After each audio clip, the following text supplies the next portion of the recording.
First of all, this is by faith. And he stood up in front of everybody. Hey, the Spirit of the Lord is upon me. And this is what I'm about to do. This is what he sent me to do. He remembered what God spoke to him, or what was written concerning him. He remembered it, and he declared it in the open. Am I saying you got to be around people and make them think that you're crazy because you hardcore for Christ? No.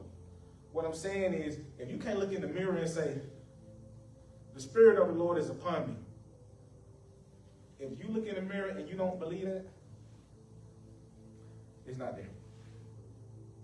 It's not there. You haven't taken time to meditate and to become a part of that. That when you say it, you're literally confessing now. And when you say something when you make something a confession, it's coming from here, shifts happen. All of a sudden you'll start realizing like, man, I used to didn't have patience with this person, but now all of a sudden I see them.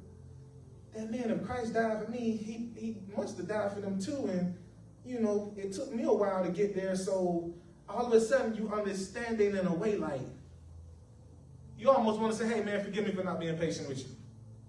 I should have loved you how Christ loved me and helped you walk through how he helped me walk through. You start understanding things like, it's like, this is one indicator of the spirit of understanding. You look back, you be like, who the world was I? Like, what was I thinking? You was thinking without the spirit of understanding. That's exactly what usually happens.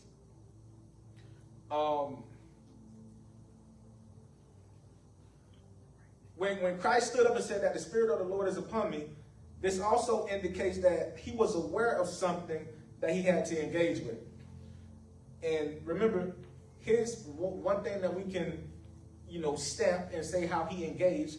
He stood up and he made a declaration. Because words are spiritual. Words shift things.